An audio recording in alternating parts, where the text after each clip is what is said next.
Good morning to you. Good morning to you. Good morning to you. What does Geraldine do? Geraldine, that was something as a kid. There was a show called The Flip Wilson Show, and he would play this female character, Geraldine, honey. So, yeah. Matter of fact, I just found some of that for my an estate sale. Interesting. While we're on the screen, let me give a shout out to Natasha Smeeg, my bad, Dunn Ward. Diary of a Mad Black Woman, thank you very much. Got your email. Samantha Young, Ramika Nelson, April Dawn, Miss Fox, LaPrice, Brown Foxy, Karen Barrett, Claudette Hanson, I see you, appreciate you. One of my day ones, Dickie, Sophia Linnell, Goddess Hather, I like that.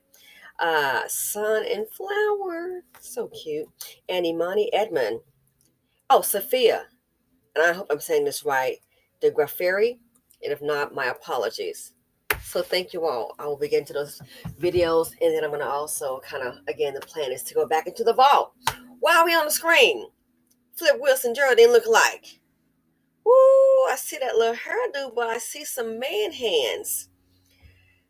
Dusties bring drama, bring a whole lot of trauma. I'm going to have to add, Dusties get a heck of a lot of second chances. The financial implications, it's a lot of dust, y'all, in the nation. Check it out. He's on the station floor. Medics treat his wounds. Listen as he describes what happened. Wow. A blow to my head, some swelling. I have a cut over my eyebrow. It started Monday evening at the 14th Street, 7th Avenue, 123 station by the turnstile. Watch it unfold in this video. Police identify the suspect as 48-year-old Christian Jeffers. The victim says Jeffers bumped into him, started yelling, took out a hammer. NYPD sources say Jeffers is on parole with an active warrant, has 53 prior arrests, including 7 felonies. One assault from 2 years ago includes a hate crime charge. The victim's been riding the trains his whole life. I never really felt significantly threatened until now. Mayor Adams has revamped policing in the transit system, focusing transit police on platforms and trains and sending beat cops into stations. He says change will take time. What I'm saying to New York is we are not going to have generational failures anymore. It's going to start under this administration, and I'm taking full responsibility of having a safe subway system because I'm a user of that subway system. The number of assaults has been trending up on the subways. Earlier this year, the city and Governor Hochul promised more resources, including mental health outreach teams and social service workers. Donna Lieberman, executive director of the New York Civil Liberties Union, wants to hear more about long-term solutions. What we fear, the default from decades of, unfortunately, experience and muscle memory, and is going to be criminalization of mental illness, criminalization of poverty. Okay, I'm going to have to stop her right there. So, all right there, criminalization of mental illness. Let him hit you upside the head with a hammer. Did he hit himself with that hammer? See, I understand people say mental illness, but I have a problem when they're hurting everybody but themselves. Well, he didn't know better. Then let me see you hit yourself in the head with that same hammer.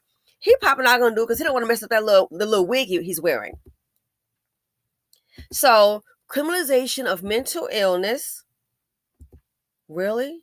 Well, sometimes mental ill people, they're hurting a lot of other people. So what you want us to do? 57 arrests? 7 felonies?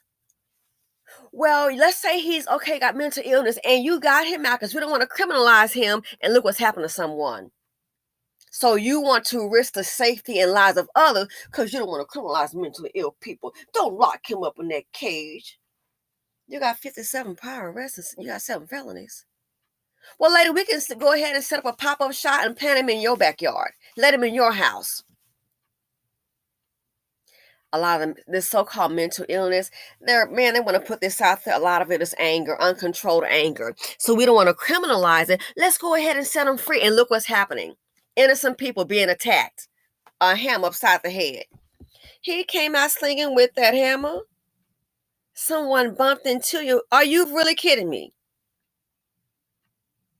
So if it's just a mental illness and he's not a danger, 57, 7 felonies, 57 arrests. Those charges. 7 felonies. What more do you need? Maybe we can wait till he kills somebody. But see, the Asians have now gotten protection, so it'll be a hate crime. It's going to stick this time. Black women, we need a hate crime because these dust buckets are hating on us. And let me tell you something. Sometimes when you see these, like this 48-year-old dude right here, don't get it twisted. They may identify with the woman as far as physicality, but a lot of them do hate women. Oh, yes, a lot of them hate women. Mental illness. Well, let's see him. If he didn't know that was wrong to do, we all know right from wrong. If he didn't know it was wrong to do, why don't he take that wig off his head and go ahead and tap that hammer upside that bald head he got? Let's see you do that. Anger. Mental illness. I think in some cases there's mental illness. In a lot of cases, I think it's been used as a scapegoat. Mental illness, you're on that subway, then let me go ahead. You can push somebody on the track. Then since you have mental illness and you have no capability of distinguishing right from wrong, let me see you go ahead and jump your behind on that track. And when that train comes, just jump out in front of it. Not the saying to do that, but just give an example. He's not going to do that, a person not because they know that train's going to kill me. Oh, but when you push somebody out in front and they get killed or injured, it's okay. So you have mental illness. You take that hammer, took it out your bag, and you would think somebody trying to rob him. Took that hammer out your bag and hit that because he bumped into you. Did you hit yourself in the head with the hammer? Well, no, I don't want to hurt myself. Oh, okay. So you wouldn't do it to you because you don't want to hurt yourself. But you would do it to others because you knew it would hurt them. The mental illness stuff, no. You don't want to criminalize it. Gotcha. Lady, wake up and smell a dawn coffee. If that hammer's upside your head, we're going to see if we don't want to criminalize. Let's let him go. Let him hit somebody else in the head. Let him go. It's getting old. It's getting played out. It's really getting played out. I mean, look at this. Somebody bump into you. What the hell? This guy done got a knot upside the head, if not worse. Or a cut. It started Monday evening at the 14th Street, 7th Avenue, Extra and dangerous. Station by the turnstile. Watch it unfold in this video. Police identify the suspect as 48-year-old Christian Jeffers. The victim says Jeffers bumped into him, started yelling, took out a hammer. NYPD sources say Jeffers is on parole with an active warrant, has 53 prior arrests, including 7 felonies. Okay, my bad. So 53 prior arrests, including 7 felonies. I wonder what those arrests were for. 53, not 57. Correction, 53 prior arrests and 7 felonies. Somebody bumped into him. Oh, make me go on my bed. I got my hammer. Somebody bumped into you. Are you really serious? Low-performing men. Low-performing men, you know you're not about anything. You know that you are powerless. You know that you are basically just a throwaway. Ain't nobody really checking for you. Low-performing men. And that is why you do what you do. Low-performing. Trash. And you're angry. You are angry at the world and you want to go ahead and take it out on somebody. Anybody can get it. I got my hammer, girl.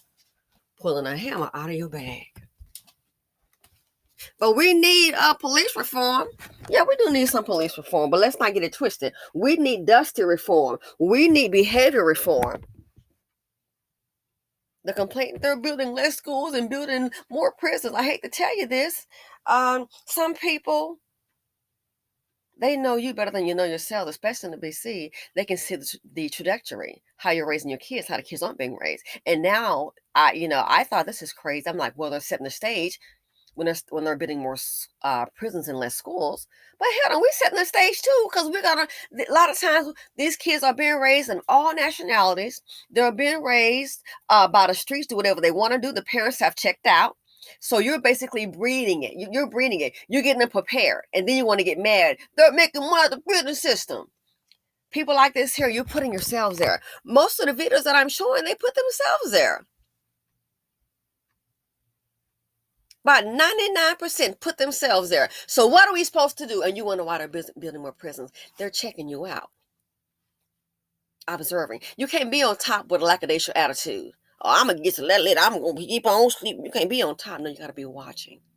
Oh, I see what's happening. Let's go ahead and plan. This right here, I hate to say it, especially with the Section 8 thing. You know, I thought about it. And I said before in prior videos, when you look at a lot of time these things happening, these women are they're bringing in the little hood, the little dust bucket men. They're bringing them in. Look on the first 4 days, a lot of criminal shows. When they find them, most of the time they're in the home of who? A woman. See, a lot of times we see things differently. When you're on top, you got to be in control. That means you have to be cognizant. And you have to know what the heck is going on. Can't have your head in the sand. Well, I'm going to pray about it. It's going to be all right. That grandma stuff ain't going to work tonight. It's not. It's just not. So people are noticing. People are watching. The world is watching. And they're planning. With a lot of people, we're just watching and looking and waiting. Who's going to be most informed? Who's going to have a better outcome? The one that's watching and looking and waiting, or the one that's watching and looking and planning? Hence, more prisons. Now you see why. I had a different take on it. But with YouTube and all these news feeds, I understand. They had a plan. They saw the trajectory of the community, of society.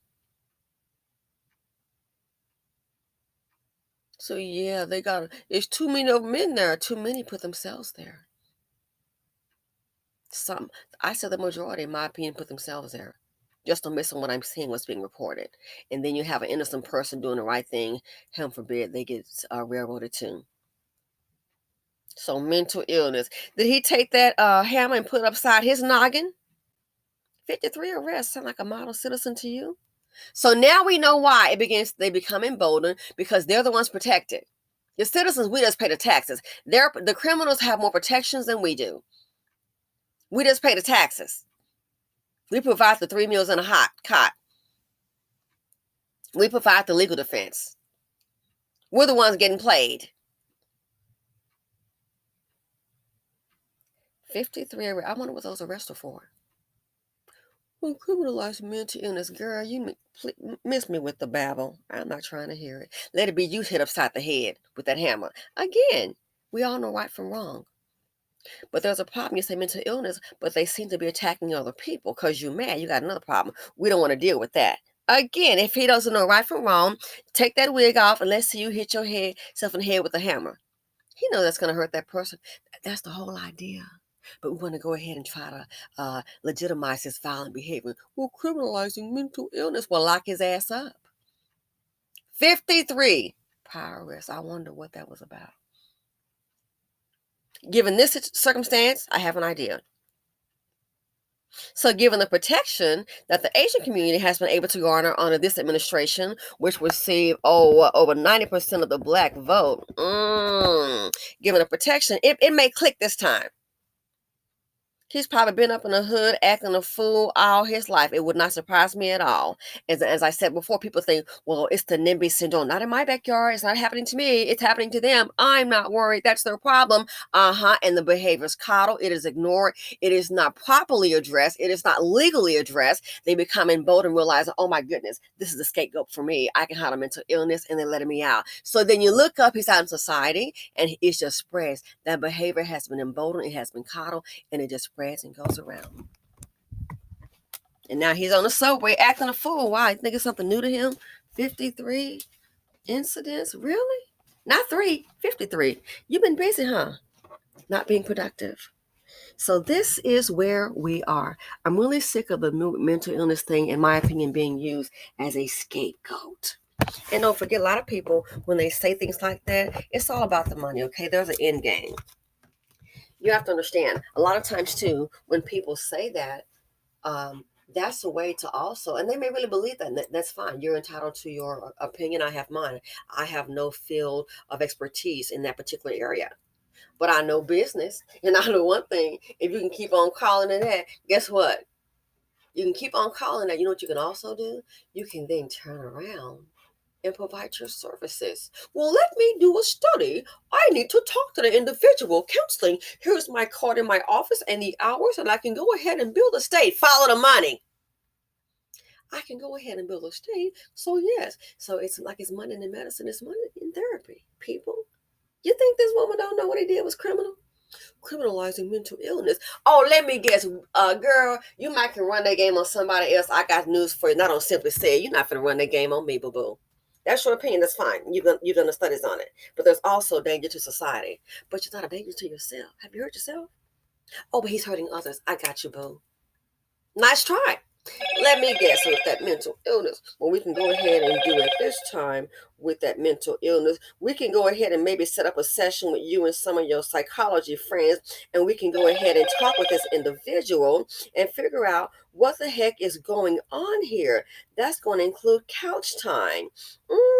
And you bill for the hour. With it, he probably don't have any money. No, but get him into a state program, and then the program can refer him to you in your office and maybe charge, I don't know, $50 to $150 an hour. And then it's going to, of course, involve a couple of sessions to get to the nitty-gritty of it. And then you get to bill, B-I-L-L. You get to bill the state and get you a check to support your profession. I got you, boo.